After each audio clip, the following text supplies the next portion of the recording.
The Spanish announce table.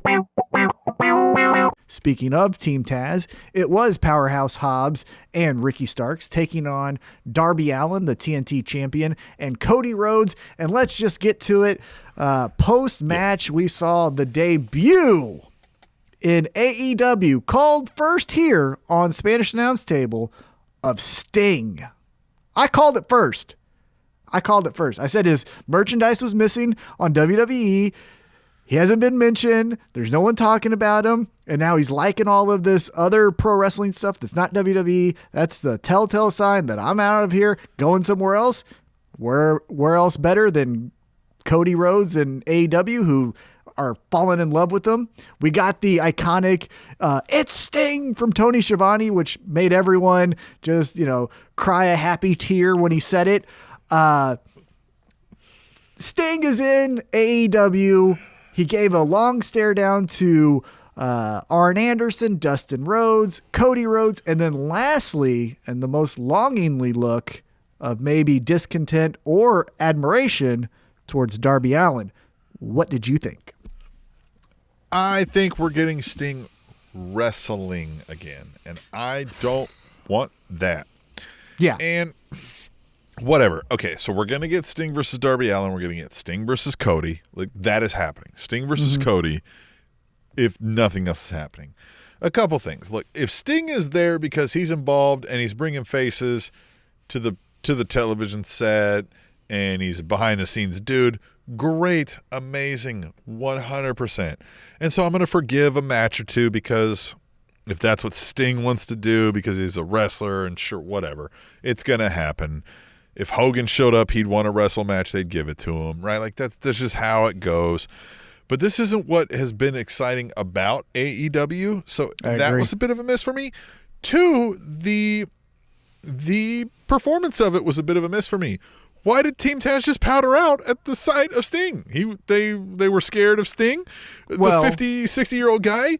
Like, what? Well, I will give them credit because, yes, it kind of didn't make sense that Powerhouse Hobbs would be scared of 61-year-old Sting. However, he did have a baseball bat. I will give him a little bit of the motherfucker had a baseball bat.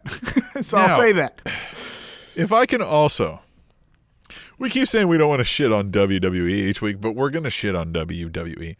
Remember when WWE had Ric Flair and Hulk Hogan in the company? And they managed to not do Hulk Hogan versus Ric Flair.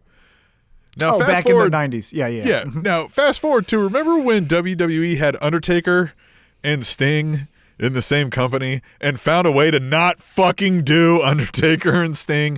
Mm-hmm. They fucking find a way to shoot themselves in the foot all the time. If Sting only did the one thing in WWE, it would have been a match with Undertaker, and they would have paid out for himself, and they found a way to not do it. Right. And I didn't want to see it in the time they did it, but they still managed to not. AEW has a better shot at realizing the Undertaker Sting match than WWE ever will, and I don't get it. So here we are with Sting in AEW. I'm positive but patient because I think Sting will catch the eye of the older fan that goes, I keep hearing about this AEW. Now Sting's there. Let me check it out. Sting will move the needle even more than Jericho. And Jericho is, I'm going to say, a top 5 all-time talent now. Yeah. So I may do a TikTok about this one, though.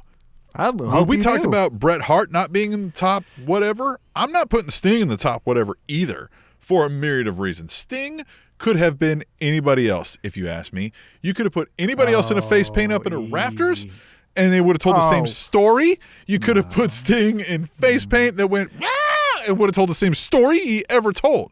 He never told a story I gave a shit about other than that NWO story, and I don't think he told it. He didn't do shit but go, no. I don't like Sting. I don't. And we're going to get T-shirt Sting and AEW. And here we go. Cool. It's going to bring the marks, and that's fine. I'm fine with that. But what I may fast forward through a Sting match when it comes to play. Okay, so you're wrong on everything. Let's just start with the first step. So I want to see, as a Sting fan, him get a good final match. Because if you know that his last match was he couldn't complete it because of spinal stenosis with Seth Rollins, that is not the way Sting should go out, right? Points. So, I'll give you points for that. Right. This is like, what's that ESPN show, Beyond the Horn or whatever? Like, Around the Horn. For that. Yeah, right. Yeah, Around the Horn. Yeah, you get points for that. So I do want to see one last match for Sting because I know he can do better than what he did with Seth Rollins. And it wasn't Seth Rollins' fault. It was just the circumstances of the move. It was just the circumstances of the move, right? Or it was the old guy taking the move. Right. So I want to see one last match with Sting. That's point one. Point two, I then want him to transition like the other legends in AEW. I'm totally fine with the multi-year contract, but if you do your one match with Darby Allin and then you transition to what Arn Anderson's doing, what Tully Blanchard's doing, not there yet, but I eventually see Matt Hardy doing, where it's I'm here so that casual 90s fan knows about pro wrestling. You watch me, but I'm here to show you this person. Tom. That's what I hope he does. Tom. We're going to get broken Matt Hardy versus Sting. Oh, well, yeah. I mean, as a cinematic match, I can definitely see that. I hope not. But again, they're pretty smart. Well, but that may be better. Right. A cinematic match between these two may actually be better than anything Sting does in the ring. Anyway. Yeah. So, my hope here is that we see Sting challenge Darby Allin for the TNT Championship. It's a good, fine match, and Darby Allin gets the victory. Sting says, I'm now passing the torch to you. You are the 2020 version of Sting.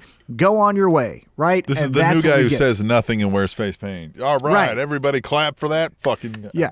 Yeah. Now, you're completely wrong. Side note, before we get back into AEW Dynamite, winter is coming. You're completely wrong. The reason why the Sting storyline was so iconic against the NWO is because he was the backbone of WCW throughout the entire 1990s. Ric Flair loses. But what I'm saying Anderson loses. He was what there I'm saying is with the nothing face about. paint. But what I'm saying is nothing about his personality or his character was anything unique to him. You could have put you in that fucking position and it would have came across better. You could have put anybody who could fucking act a lick and it would have come across. The most fucking entertaining thing Sting ever did for me was Joker Sting. Fucking deal with that. Oh, you're completely wrong. No, the payoff was there because of the history of the character. He was the backbone, and here he is watching a company that turned his back, turned their back on him. Fucking guy who was there. Happenstance, he was the guy who was there forever, but that could have been the fucking Brooklyn Brawler. Right. No. Yes, I understand what you're saying, where anyone could have stood. Yes, but you don't get that the reason he stood was because the company he helped be the foundation of turned their back, and then the NWO is killing the thing he loves. It was a man torn apart. Oh my God. It's the greatest story of all time, from War Games to Starrcade, 96 to 97. It's the greatest storyline of all time. The greatest wrestling storyline told was Awesome McMahon. No. Oh my God. No. It was fun. It was the funnest storyline of all time. Funnest, yeah. But it was, go back and look, and there's so much shit that made no fucking sense. And like, to your credit, where you're like, anyone could have done that. Anyone could have went in and gave stunners to people and then just left. Hey, let me grab your head and sit on my ass, and then I'm leaving and drinking beer. Anyone could have done that. Anyhow, we'll get back onto that. We'll maybe do rival. No, you changed my mind. Videos. I'm excited for all the stinger splashes we're gonna get. It's gonna be fucking great. Yeah, it is gonna be great. We're gonna get a coffin drop on Sting, which is gonna be the end of his career. So many sharpshooters. I'm so excited. No, do you not hear what I just said? We're gonna get the coffin drop finish from Darby Allin onto Sting, which then ends the career. That is perfect. Oh, right there. Love it. So, to a guy who said he's not going to be doing this in 3 years. Yeah, I mean, things change.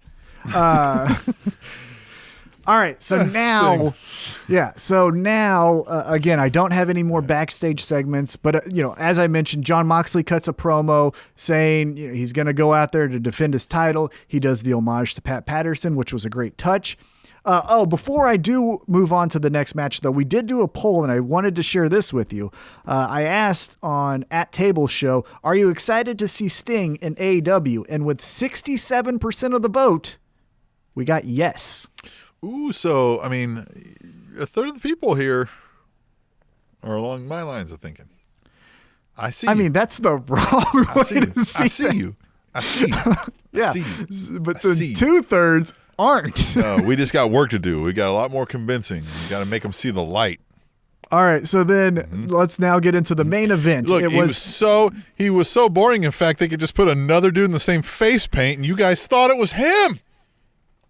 Oh, you are so insulting. You are so insulting. You guys thought it was him. You turned your back because you thought somebody else was him because he's fucking undistinguishable. No, you're the worst. Go walk into the ocean. But before you do, let's finish this podcast. The Spanish announce table.